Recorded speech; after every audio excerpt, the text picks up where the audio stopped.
నమస్తే, నేను Santosh. Welcome to story board. 5 రాష్ట్రాల ఎన్నికల తరుణంలో ఉచితాలపై సుప్రీంకోర్టులో పిటిషన్ దాఖలైంది. దీంతో మరోసారి ఉచితాలు కావాలా వద్దా అనే ప్రశ్న తెరపైకొచ్చింది. ఎన్నికలొస్తే పథకాలతోనే గట్టెక్కాలని అన్ని పార్టీలు చూస్తాయి. ఉచితాలు వద్దనే బీజేపీ కూడా ఎన్నికలప్పుడు అదే బాట పడుతోంది.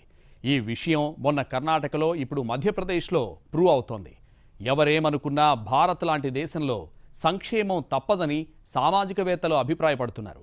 అటు నేతలు కూడా గెలవాలంటే ఎన్నికల వరాలివ్వాల్సిందేనని ఫిక్స్ అవుతున్నారు. మామూలు రోజుల్లో ఎన్ని కబుర్లు చెప్పినా ఎన్నికలొస్తే మాత్రం పార్టీ ఏదైనా పథకాల జాబితాకు తెరతీస్తోంది. చివరకు ఉచితాలు వద్దని మోడీ చెబుతున్నా ఆయన సొంత పార్టీ బీజేపీ కూడా స్కీముల్ని నమ్ముకునే ఎన్నికల బరిలోకి దిగుతోంది. పార్టీ ఏదైనా, రాష్ట్రం ఏదైనా ఎన్నికలు రాగానే సంక్షేమ మంత్రం జపిస్తున్నాయి. ఎన్నికల వేళ మధ్యప్రదేశ్, రాజస్థాన్లో ఉచితాలు పంపిణీ చేస్తున్నట్లు సుప్రీంకోర్టులో ప్రజా ప్రయోజన వ్యాజ్యం దాఖలైంది. దీనిపై 4 వారాల్లో స్పందన తెలపాలని మధ్యప్రదేశ్, రాజస్థాన్ ప్రభుత్వాలతో పాటు కేంద్ర ప్రభుత్వం, ఎన్నికల సంఘం, ఆర్బీఐలకు సుప్రీంకోర్టు నోటీసులు జారీ చేసింది. ఓటర్లకు గాలం వేసేందుకు ఈ 2 రాష్ట్ర ప్రభుత్వాలు పన్ను చెల్లింపుదారుల డబ్బును దుర్వినియోగం చేస్తున్నాయని పిటిషనర్ పేర్కొన్నారు. CJI DY Chandrachud, justice JB Pardiwala, justice Manoj Mishra నేతృత్వంలోని ధర్మాసనం ఈ మేరకు కేంద్రం, ఎన్నికల సంఘం, రిజర్వ్ బ్యాంక్ ఆఫ్ ఇండియాలకు కూడా నోటీసులు జారీ చేసింది. ఓటర్లను ఆకట్టుకోవడానికి పన్ను చెల్లింపుదారుల డబ్బును తప్పుడు దారిలో ఖర్చు చేస్తున్నారని పిటిషన్దారులు ఆరోపించారు. దేశంలో ఇటీవల ఉచితాలపై పెద్ద ఎత్తున చర్చ జరుగుతోంది. ముఖ్యంగా ఉచితాలతో దేశాభివృద్ధి కుంటుపడుతోందన్న ప్రధాని మోడీ వ్యాఖ్యలతో ఈ చర్చ మరింతగా ఊపందుకుంది. आजकल हमारे देश में मुफ्त की रेवड़ी बांटकर वोट बटोरने का कल्चर लाने की भरसक कोशिश हो रही है।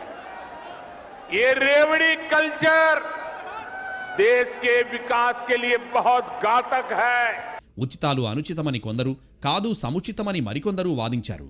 ఉచితాలు నియంత్రించడానికి కేంద్ర ప్రభుత్వం ఒక నిర్ణయం తీసుకోవాలని చీఫ్ జస్టిస్ కోరినట్లు కూడా గతంలో వార్తలొచ్చాయి. కానీ ఏ రాజకీయ పార్టీ కూడా ఉచితాలను రద్దు చేయడానికి ముందుకు రాదు. కాబట్టి ఈ సమస్యపై పార్లమెంట్లో సమర్థమైన చర్చ జరిగే అవకాశం లేదని సుప్రీంకోర్టు అభిప్రాయపడింది.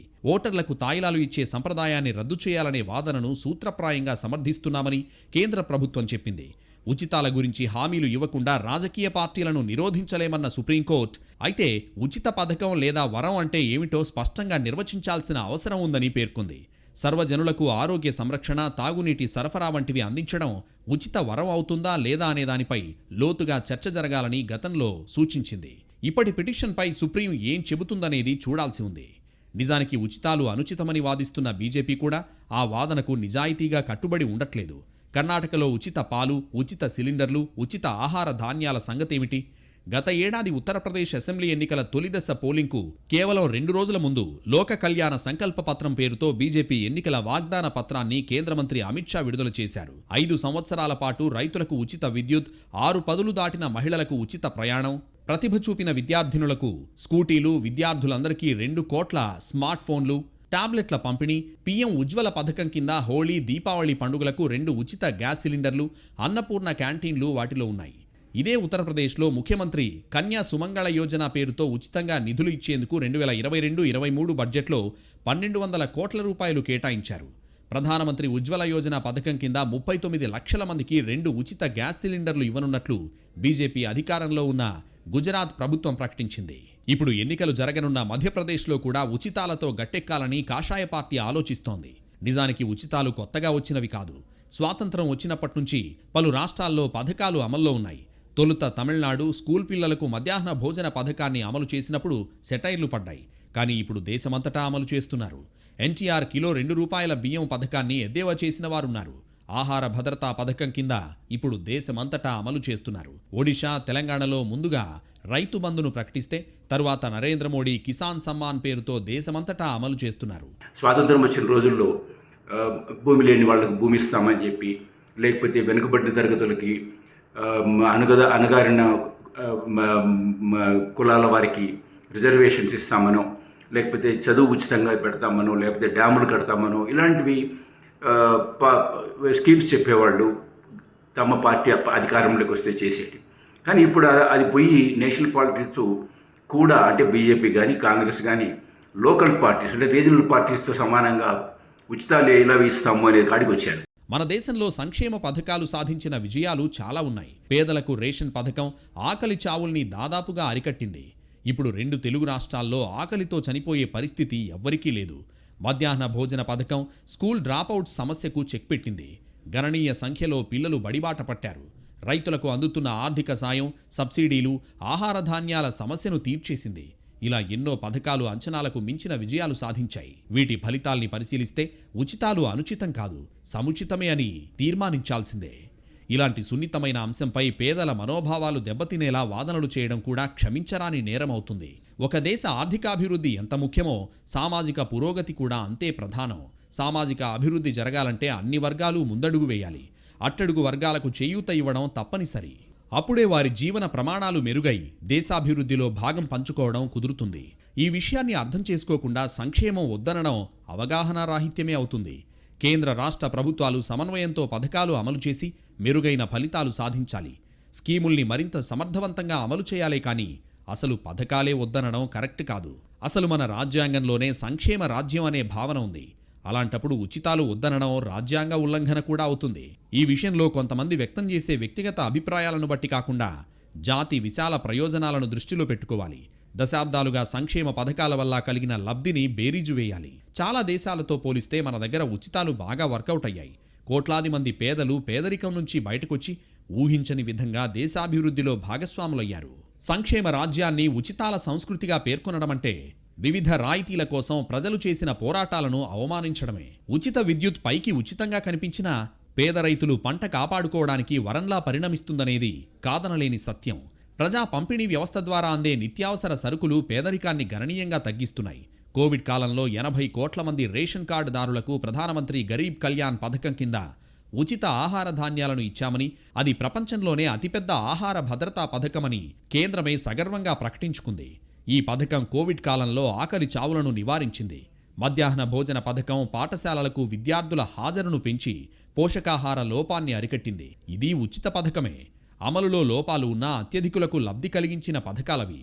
ఇటీవల రాజస్థాన్, ఛత్తీస్గఢ్ జాతీయ పింఛన్ పథకాన్ని పక్కనబెట్టి పింఛన్ పథకాన్ని పునరుద్ధరించడం చర్చకు దారితీసింది. పార్టీలు ఎన్నికల్లో గెలుపు కోసమే హామీలిస్తున్నా అవి సమర్థవంతంగా అమలైతే మంచి ఫలితాలు వస్తున్న సంగతి ఇప్పటికే నిరూపణ అయింది.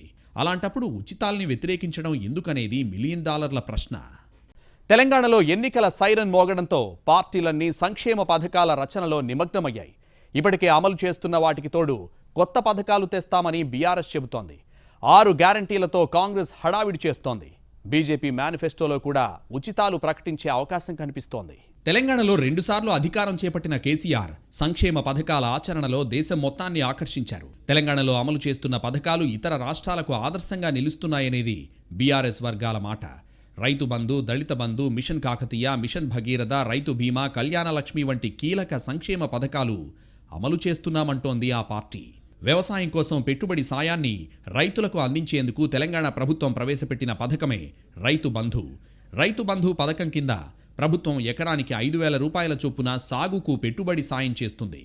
ఖరీఫ్, రబీ సీజన్లకు ఎకరానికి 5,000 రూపాయల చొప్పున 2 సీజన్లకు కలిపి 10,000 రూపాయలు పెట్టుబడిగా ఇస్తుంది. దీనికి తోడుగా రైతు బీమా పథకం కూడా అమలవుతోంది.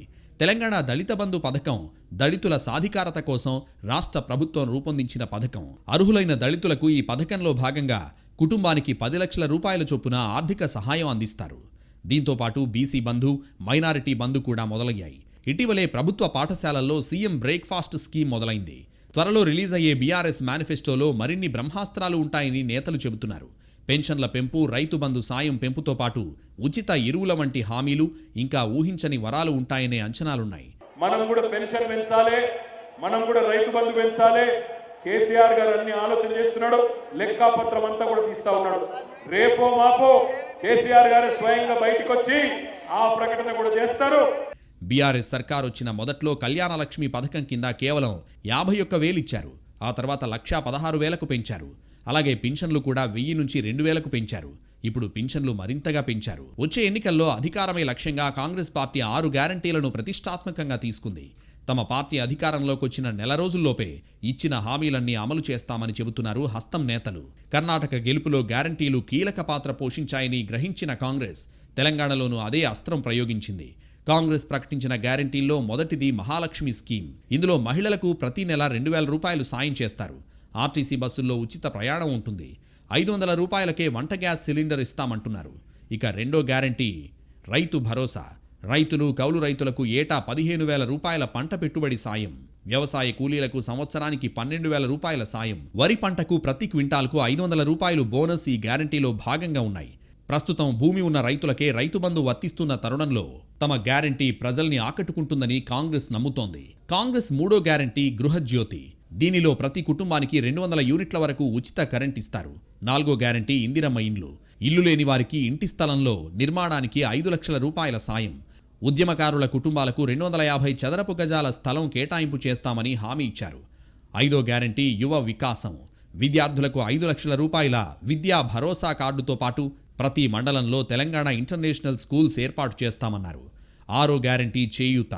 దీని కింద నెలకు 4,000 రూపాయల చొప్పున పింఛన్, 10 లక్షల రూపాయల వరకు రాజీవ్ ఆరోగ్యశ్రీ బీమా వర్తిస్తుంది. ఇలా ఏ పార్టీ కూడా ఉచితాలు లేకుండా ఎన్నికల బరిలో దిగే ప్రయత్నం చేయడం లేదు. త్వరలో బీజేపీ కూడా ఉచితాలతో మేనిఫెస్టో విడుదల చేస్తుందని భావిస్తున్నారు. ఒక్క తెలంగాణే కాదు, దేశంలో ఏ రాష్ట్రంలో ఎన్నికలొచ్చినా తాయిలాలు లేకుండా పార్టీలు ఎన్నికలకు వెళ్లడం లేదు. సంక్షేమ మంత్రానికి తిరుగులేదని, కాల పరీక్షకు తట్టుకుని నిలబడుతుందని రాజకీయ పార్టీలు గట్టిగా నమ్ముతున్నాయి. ఎన్నికల కొరకే పథకాలు వచ్చినా అది ప్రజాహితమైనప్పుడు, ప్రజా ప్రయోజనమైనప్పుడు దాన్ని ఆహ్వానించండి. రాజకీయ పార్టీ ఎన్నికలప్పుడే కదా ఏదైనా చేసేది. అందులో అనుమానం ఏమున్నది? ఇప్పుడు మనం రోజు మన ఇంటికి వచ్చినప్పుడు గిఫ్ట్లు ఇయ్యారు కదా, మన ఫంక్షన్కి వస్తేనే గిఫ్ట్ ఇస్తారు. సో అందువల్ల రాజకీయ నాయకుడు కూడా ఎన్నికల కొరకు ఆ రకంగా ప్రభుత్వాలు ప్రకటిస్తూ ఉంటాయి. సంక్షేమాన్ని నమ్ముకుని ఓడిన పార్టీలు లేకపోవడం కూడా నేతల్ని ఆ దిశగా ఆకర్షిస్తోంది. ఇటు ఓటర్లు కూడా ప్రభుత్వం ఏదో రూపంలో తమకు చేయూత ఇస్తుందని భావిస్తున్నారు. సామాజికవేత్తల దృష్టికోణంలో అయితే ఎన్నికల వరాలు ఉభయకుశలోపరి. అటు పార్టీలకు గెలుపు, ఇటు సామాన్యులకు చేయూత. అంతిమంగా పేదల సామాజిక హోదాలో ఎంతో కొంత మార్పు వస్తుందనే అంచనాలున్నాయి. కొన్ని రాష్ట్రాల్లో సంక్షేమ పథకాలే బ్రహ్మాస్త్రాలుగా పనిచేసి పార్టీలకు అధికార పీఠాన్ని అందిస్తున్నాయి. ఢిల్లీలో ఉచిత విద్యుత్ హామీ ఆప్కు బాగా ఉపయోగపడింది. మనిషికి నిర్దిష్టంగా నీటి సరఫరా కూడా చేస్తామనడం అక్కడి మున్సిపల్ ఎన్నికల్లో తురుపు ముక్కగా పనిచేసింది. నిన్నటి కర్ణాటక ఉదాహరణ మన కళ్ల ముందే ఉంది. ఇక ఏపీలో గత ఎన్నికల్లో వైసీపీ నవరత్నాలు ఎలా ఓటర్లను ప్రభావితం చేశాయో ప్రత్యేకంగా చెప్పక్కర్లేదు. కొన్ని దశాబ్దాలు వెనక్కి వెళితే తమిళనాడులో డీఎంకే, అన్నాడీఎంకే లాంటి పార్టీలు ఉచితాలతోనే అధికారాన్ని చేజిక్కించుకున్నాయి. ఏపీలో కూడా పార్టీ పెట్టిన 9 నెలల్లో అధికారం అందుకున్న ఎన్టీఆర్కు సంక్షేమ పథకాలే కీలకంగా మారాయి. ఇలా ఏ చరిత్ర చూసినా సంక్షేమ పథకాలకు తిరుగులేదని తేలిపోతోంది. అలాంటప్పుడు పథకాలు లేకుండా ప్రచారానికి ఎలా వెళతామనేది పార్టీల లాజిక్. ఈ ఉదాహరణలు చూసే ఉచితాలు వద్దన్న బీజేపీ కూడా తప్పనిసరి పరిస్థితుల్లో పథకాలకు జై కొట్టక తప్పడం లేదు. ఉచితాలు వద్దన్న ప్రధాని మోడీనే స్వయంగా ఎర్రకోటపై నుంచి విశ్వకర్మ యోజన ప్రకటించారు. అదే నోటితో మధ్యతరగతికి గృహ రుణాల్లో రాయితీ ఇస్తామనే కబురు చెప్పారు. शहर के अंदर जो कमजोर लोग रहते हैं, बिना घर को मुसीबत रहती है, मध्यम वर्ग के परिवार अपना खुद का घर का सपना देख रहे हैं, हम उसके लिए भी आने वाले कुछ सालों के लिए एक योजना लेकर के आ रहे हैं. పథకాల మహత్యం ఏంటో చెప్పడానికి ఇంతకంటే పెద్ద ఉదాహరణ అక్కర్లేదంటున్నారు విశ్లేషకులు. ప్రస్తుతం 5 రాష్ట్రాల ఎన్నికల్లో పార్టీలు ఎన్ని మాటలు చెప్పినా పథకాలు భారీగానే రెడీ చేస్తున్నాయి. కేవలం అధికార పార్టీల లెక్కే వేల కోట్ల రూపాయలుగా తేలుతోంది. ఇక విపక్షాల హామీలు కూడా కూడితే ఈ లెక్క ఇంకా పెరుగుతుంది. పథకాల విషయంలో ఉత్తరాది, దక్షిణాది అనే తేడా లేదు. ఎక్కడైనా ఎన్నికలొస్తే సంక్షేమ మంత్రం కావాల్సిందే. మధ్యప్రదేశ్, రాజస్థాన్, ఛత్తీస్గఢ్, తెలంగాణ, మిజోరంలో ఎన్నికలకు స్కెడ్యూల్ వచ్చేసింది. మిజోరాం మినహా మిగతా 4 రాష్ట్రాల్లో అధికార పార్టీలు పథకాల కోసం కేటాయించిన బడ్జెట్ ఏకంగా 33,000 కోట్ల పైమాటే. ఇక విపక్షాలు కూడా అందుకు ధీటుగానే హామీలిస్తున్నాయి. గత ఏపీ ఎన్నికల్లో కూడా అన్ని వర్గాలు కవర్ అయ్యేలా నవరత్నాలకు రూపకల్పన చేసింది వైసీపీ.